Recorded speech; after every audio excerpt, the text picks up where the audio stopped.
छोटे से गांव रामपुर गांव में एक गरीब लेकिन ईमानदार किसान रहता था। नाम था रघु। टूटी झोपड़ी, सूखी जमीन और एक बूढ़ी गाय ही उसकी दुनिया थी। लेकिन आंखों में एक सपना था। भगवान ने अगर हाथ खाली दिए हैं तो क्या हुआ, मेहनत से मैं अपनी तकदीर खुद लिखूंगा। रघु की पत्नी गौरी और उसका 10 साल का बेटा शिवा, बस 3 जनों का छोटा सा परिवार था। सुबह सूरज उगने से पहले खेतों में हल चलाता और रात को थके हारे लौटकर रूखी सूखी रोटी खाता। एक दिन रघु ने आसमान की ओर देखा और कहा, हे भगवान, सब कहते हैं तकदीर साथ देती है। अगर मेरी तकदीर कहीं सोई है तो उसे जगा देना। रघु की मेहनत पर गांव के लोग हंसते थे। हरिराम चाचा ने हंसते हुए कहा, अरे रघु, ये पत्थर जैसी जमीन को जोत कर क्या मिलेगा? तकदीर तो जन्म से तय होती है। रघु मुस्कुराया, अपने बेटे शिवा को देखा और बोला, मेरी तकदीर ये जमीन नहीं, मेरा बेटा है और मैं उसे कभी हारना नहीं सिखाऊंगा। गांव में सालों से सूखा पड़ा था, लेकिन रघु हार नहीं मानता। वो हर सुबह गाय को देखता और बेटे को स्कूल भेजता और फिर खेतों में जुट जाता। एक रात अचानक गांव में तेज बारिश हुई, जैसे रघु की दुआ सुन ली गई हो। सुबह खेतों में हरियाली दिखाई देने लगी। गांव वालों की आंखें फटी रह गईं। रघु बोला, देखा गौरी, ये पहली बार है जब मेरी जमीन मुस्कुराई है। कुछ ही हफ्तों में फसल खड़ी हो गई और रघु के खेत सबसे हरे भरे थे। लोग पूछने लगे, तुम कौन सी खाद डाली थी रघु? रघु मुस्कुराकर बोला, मैंने मेहनत डाली थी और यकीन।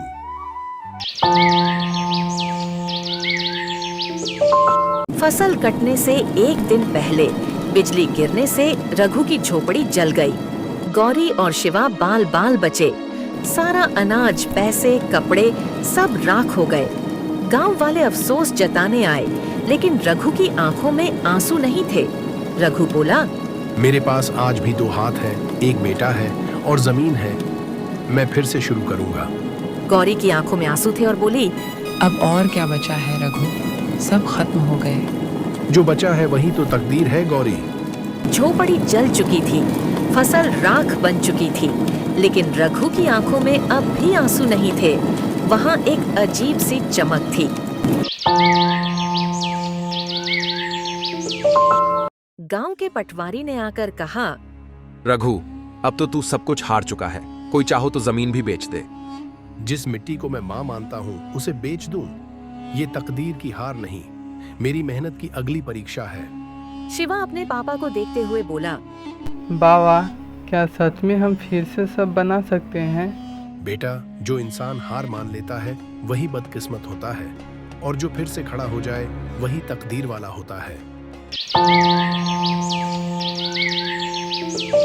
रघु ने गांव के कुएं से पानी भरना शुरू किया। जो लोग हंसा करते थे वही अब हैरान थे कि ये आदमी आखिर बना किस मिट्टी का है।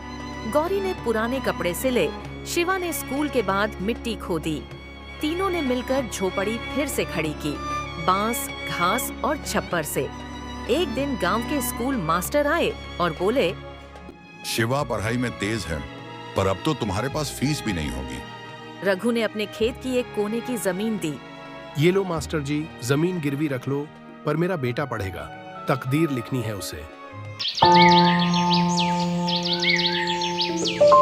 महीनों की मेहनत के बाद रघु की जमीन फिर से हरी हुई, लेकिन अब गांव के लोग उसे पगला रघु नहीं बल्कि हिम्मती रघु कहने लगे। एक दिन गांव में जिला अधिकारी आए और बोले, हमें कुछ ऐसे किसानों की जरूरत है जो प्राकृतिक खेती पर काम करें। रघु आगे आया और बोला, मेरे पास खाद नहीं, मशीन नहीं, पर मेरी मिट्टी की बात मैं समझता हूँ। मैं कोशिश कर सकता हूँ। अधिकारी ने उसकी बातें सुनी और कहा, तुम जैसे लोग ही असली तकदीर वाले होते हैं। चलो, तुम्हें मदद मिलेगी। रघु को पहली बार सरकारी योजना से बीज और सहायता मिली। ये उसकी तकदीर का पहला उजाला था। शिवा स्कूल में अव्वल आने लगा था। एक बार उसने भाषण में कहा, मेरे पिताजी किसान हैं, पर मेरी किताबों के पहले अक्षर उन्हीं के पसीने से लिखी गए हैं। पूरा स्कूल तालियों से गूंज उठा। मास्टर जी ने रघु के पास गए। तुम्हारा बेटा बहुत आगे जाएगा रघु, वो तकदीर वाला है। रघु मुस्कुराया और बोला, नहीं मास्टर जी, वो नहीं, मैं तकदीर वाला हूँ, क्योंकि मेरे पास ऐसा बेटा है जो मेरे संघर्ष को समझता है। रघु की मेहनत और शिवा की पढ़ाई अब गांव के लोगों के लिए एक मिसाल बन चुकी थी। जो लोग कभी हंसते थे अब सलाह लेने आने लगे। हरिराम चाचा बोले, रघु, तूने तो सच में अपनी किस्मत बदल दी। पहले समझते थे तकदीर किस्मत से बनती है, अब लगता है पसीने से बनती है। तकदीर तो मिट्टी की तरह होती है, जो जैसा जोते वैसी फसल उगती है। अब गांव में हर किसान प्राकृतिक खेती की तरफ लौट रहा था। लोग रघु को गांव का बेटा कहकर बुलाने लगे। शिवा को जिले में छात्रवृत्ति मिल गई, लेकिन इसके लिए उसे 2 दिन बाद शहर में परीक्षा देने जाना था। गौरी ने चिंता जताई और बोली, रघु, हमारे पास किराए तक के पैसे नहीं हैं। शिवा कैसे जाएगा? रघु चुप रहा, फिर अपनी गाय के पास गया जिसने उसे बचपन से दूध दिया था। गाय के पास गया और बोला, तूने हमें हमेशा साथ दिया है, आज तुझे बेचना पड़ेगा। गौरी की आंखों से आंसू बह निकले। क्या आप गाय बेच दोगे? रघु ने गहराई से कहा, अगर ये कीमत है मेरे बेटे की तकदीर की तो सस्ती है। गाय बेचने से मिले पैसे से शिवा शहर गया, परीक्षा दी और कुछ ही महीनों में उसे राज्य की सबसे बड़ी छात्रवृत्ति मिली। राजकीय प्रतिभा पुरस्कार गांव में ऐलान हुआ।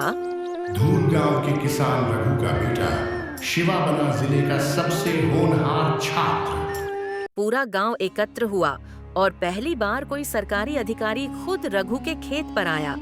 अधिकारी ने कहा, रघु, तुम तकदीर के भरोसे नहीं बैठे, तुमने उसे बनाया है। अब सरकार तुम्हारे खेत को मॉडल फार्म घोषित करेगी। अब रघु का खेत प्रयोगशाला बन चुका था। जिले भर के किसान वहां आकर सीखते थे कि पसीना कैसे किस्मत बदलता है। एक शाम रघु खेत में अकेले खड़ा था, मिट्टी को हाथ में लिया और बोला, तूने मुझे कभी नहीं छोड़ा। जब दुनिया ने मुंह मोड़ा, तूने मुझे खड़ा किया। शिवा पास आया और बोला, बाबा, मैंने डॉक्टरी में अब दाखिल ले लिया है। अब मैं गांव में एक क्लिनिक खोलूंगा। रघु की आंखें नम थीं। आज मेरी तकदीर मेरे सामने खड़ी है, मेरे बेटे के रूप में। शिवा ने जब गांव में एक छोटा सा क्लिनिक खोला तो किसी को यकीन नहीं हुआ। पुराने स्कूल के पास एक टूटी हुई कोठरी को उसने दवाइयों, किताबों और पोस्टरों से सजा दिया। बाहर एक लकड़ी की पट्टी पे लिखी थी, गांव का अपना डॉक्टर शिवा रघुवंशी। गांव की बुजुर्ग अम्मा पहली मरीज थीं। उनकी आंखों में आंसू थे।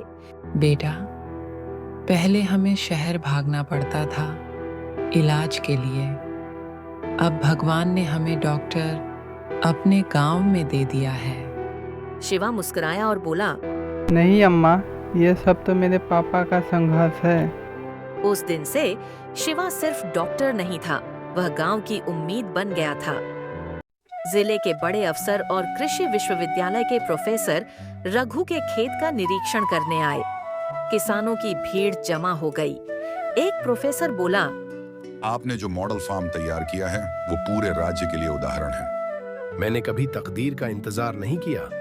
मैंने उसे जुताई, बुवाई और पसीने से बोया है और आज फसल काट रहा हूँ। अब गांव के युवा भी खेती में नए तरीके सीखने लगे थे। हरिराम चाचा ने अपने पोते से कहा, जा, रघु काका से सीख।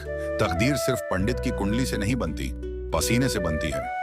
शिवा ने मेडिकल की डिग्री पूरी की और गांव में एक बड़ा अस्पताल खोलने का सपना देखा। उसने अपने पापा से कहा, बाबा, क्या आप वो जमीन ले सकते हैं जो आपने मुझे पढ़ने के लिए गिरवी रखी थी? बेटा, वो जमीन तो अब तुम्हारे नाम की है, अब तकदीर भी तेरे नाम की है। गांव के लोगों ने चंदा इकट्ठा किया, अधिकारी ने मदद दी और 1 साल में एक सुंदर सा ग्राम चिकित्सा केंद्र बन गया, जहां लिखा था, डॉक्टर शिवा रघुवंशी, सेवा ही धर्म है। एक शाम रघु अपनी उसी पुरानी जमीन पर बैठा था। हवा में अब सूखे की नहीं, फसलों की खुशबू थी। गौरी पास आई और बोली, रघु, तुम्हारा सपना पूरा हो गया। अब तो भगवान भी कहेंगे ये मेरा सच्चा बेटा है। नहीं गौरी, भगवान ने तकदीर दी थी और मैंने उसे सींचा। अब मेरा बेटा इस गांव की तकदीर लिखेगा। शिवा पास आया और पापा से बोला, बाबा, आज मैं जो हूँ वो आपकी वजह से हूँ। आपने कभी हार नहीं मानी और आपने मुझे कभी गिरने नहीं दिए। तकदीर पाई नहीं जाती, बनाई जाती है, और तूने वो बना ली बेटा। हमें इस कहानी से ये सीख मिली, तकदीर वाला वो नहीं होता जिसकी किस्मत साथ दे, बल्कि वो होता है जो जमीन से जुड़कर अपने पसीने से किस्मत को हर दिन फिर से लिखे।